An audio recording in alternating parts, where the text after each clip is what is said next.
The SpongeBob SquarePants movie. I think it's safe to say that SpongeBob SquarePants is one of the very few modern cartoons that became one of the biggest animation icons in history and Nickelodeon's greatest creation, where his fame and cultural impact can be considered on par with Mickey Mouse and Bugs Bunny. I've probably said this before, but almost everyone nowadays has at least one fond memory related to watching the lovable sponge from Bikini Bottom.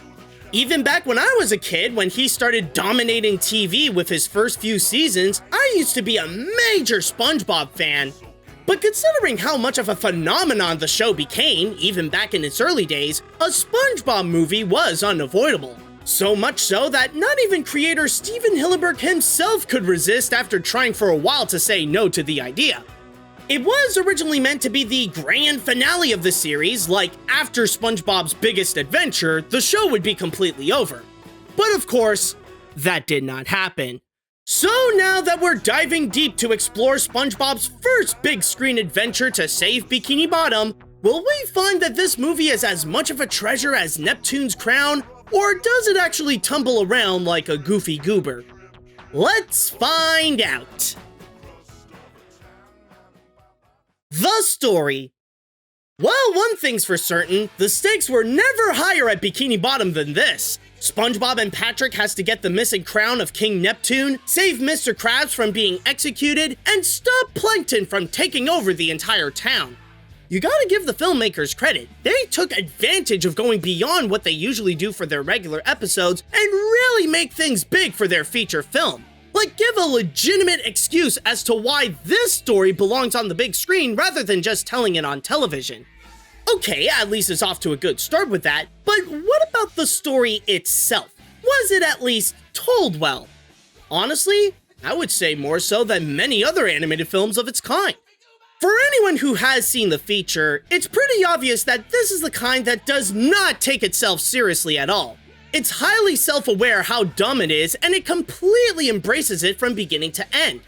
However, while it does relish on its own goofiness and deliver gag after gag at every second, the movie does not forget its main goal to tell a story. To present SpongeBob and Patrick's journey to prove to everyone, including themselves, that they are capable of doing anything despite being labeled as kids.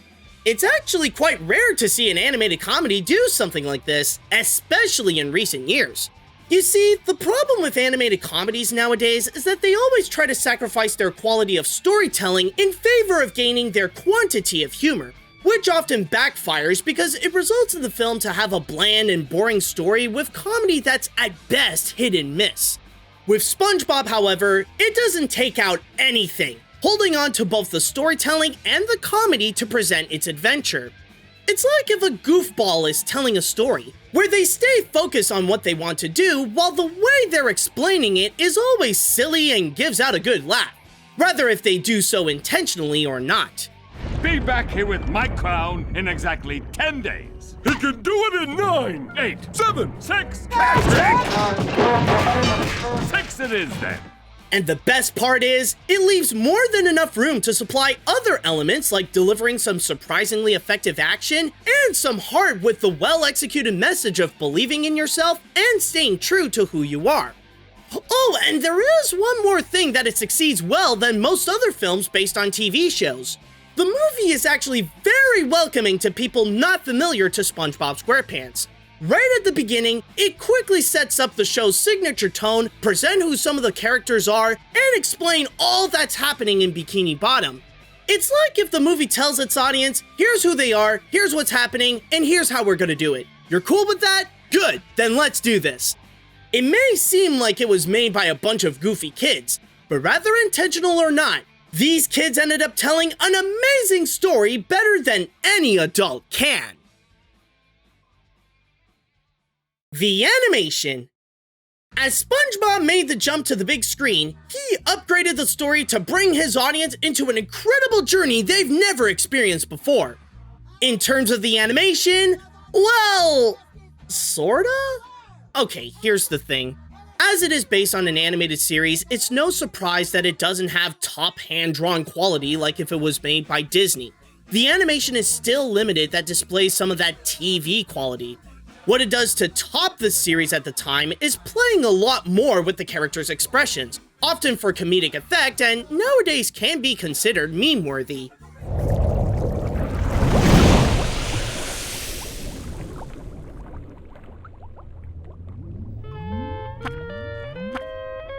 In fact, a good amount of the humor is visually based, along with the witty writing and the absolute silliness of everything, resulting in a wide variety of strong comedy throughout the feature.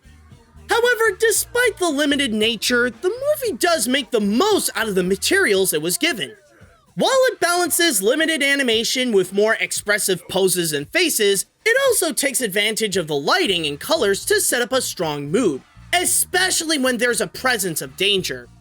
As for the designs, they stay true to how they look on TV, but new elements are added to help present the kind of tone it wants to deliver, like the classic cartoon look or being in uncharted and dangerous territories.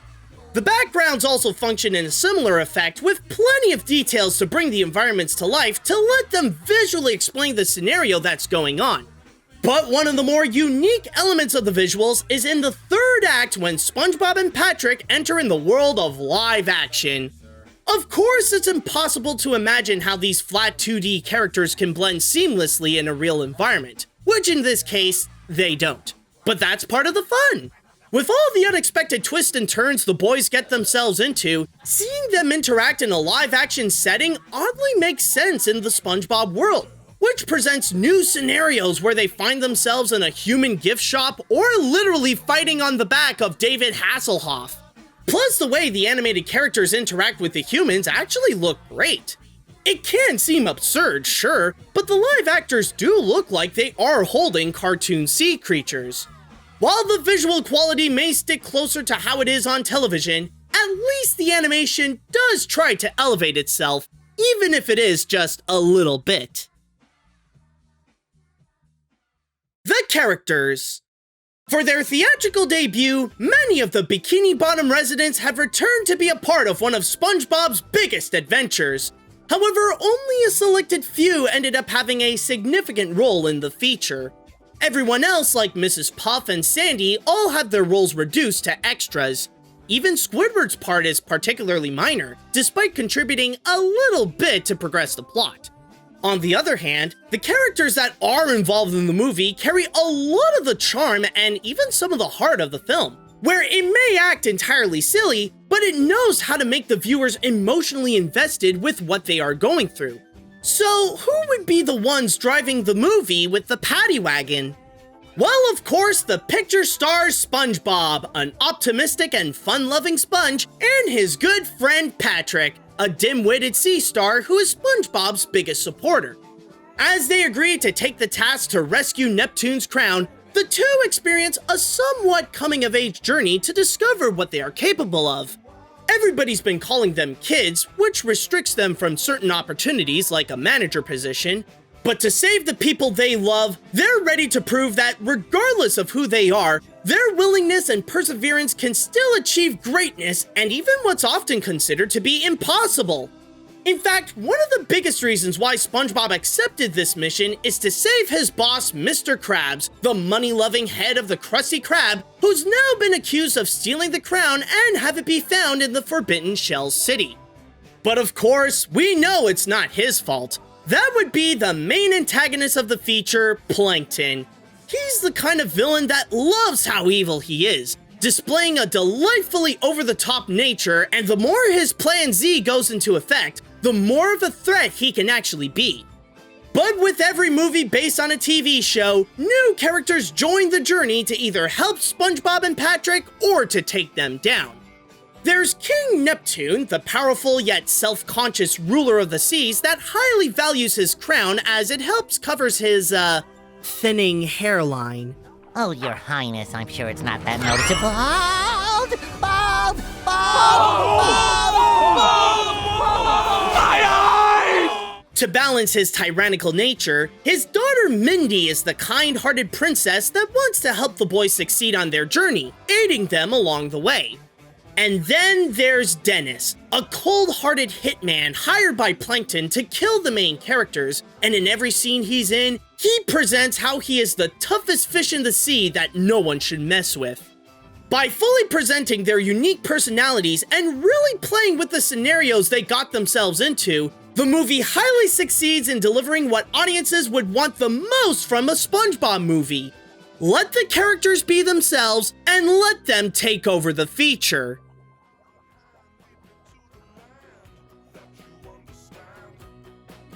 Movies based on TV shows are not a rarity, but ones that are considered great and can stand very well on their own are, and this is one of them. The SpongeBob SquarePants movie is a highly enjoyable animated feature that took the beloved Sponge during the height of his popularity and elevated to become a memorable adventure that both longtime fans and non-fans can have a blast with. With an incredibly well-written story, charming characters, great comedy, and enjoyable animation, all one has to do is watch the film for themselves to understand how this movie played a key role in making SpongeBob a cartoon icon. Like I said before, it doesn't really matter if you ever watched the show or not. I highly recommend checking this out if you ever need to watch a goofy comedy.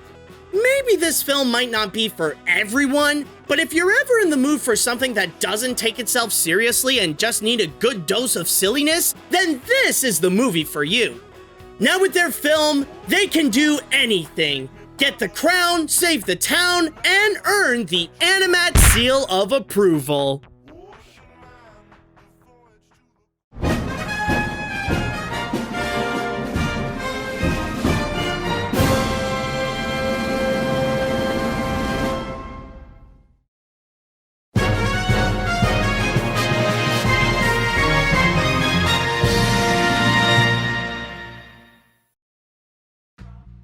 Hey guys, this is AniMat, and I want to start things off by giving out a very special thanks to all of you, because this review is actually a very special commemoration of my YouTube channel having over 100,000 subscribers, or at least surpassing that milestone.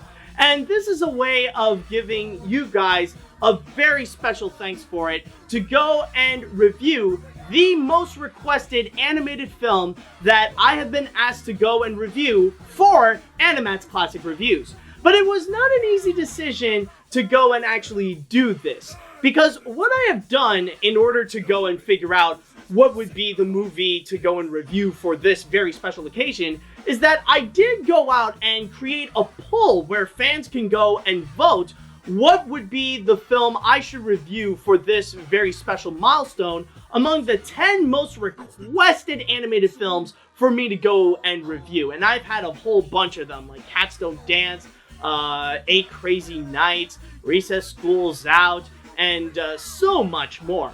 But I would like to take this moment to go and share with you guys the statistics, the results of what actually occurred with that poll. So there was a very good amount that people went in and come in to vote. So it gathered over 2,500 votes. And from there, it actually ended up having a wide variety of different results. It was not an easy decision for people, and especially in the case of the SpongeBob movie, that actually only won by earning just 22% of the votes. So even just a little less than a quarter of the votes. And in terms of some of the other animated films, like if I would go down the list of some of the rankings, there were some that had a good grip on their position, and then there are some switches that were surprising to see. Like in second place, for example, throughout the whole time, it was easily The Secret of NIMH. The Secret of NIMH had a very good spot in second place, and it was in a pretty good position where it may not be able to surpass the SpongeBob movie, but it was definitely ahead of the race compared to all of the others.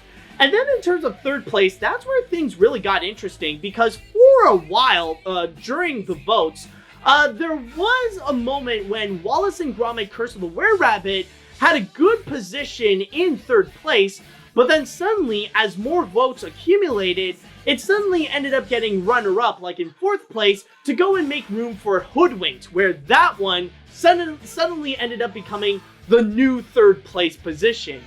But one thing that I am happy about is that no matter what would happen, for this review in particular, I knew that I was going to get a good animated film to go and review. Something that I remember watching plenty of times, and especially some films that I was very fond of watching when I was a kid that I would go and review and definitely had a blast with it. And the SpongeBob SquarePants movie was definitely one of them, where, like, even watching it for the sake of this review, like, there was just a flood of memories just coming back in when I was a kid, just watching this movie. It was definitely a lot of fun, and it was definitely great just revisiting that movie all over again, even if it is just for the sake of this review.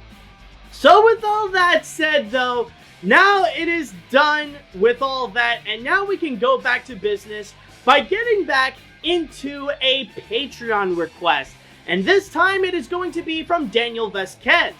And I would like to start things off by saying that if you guys would like to be like Daniel and you guys would like to go and support my work and get a lot of great rewards at the same time, including but not limited to actually watching my videos before anyone else, then all you have to do is go to patreon.com/animat.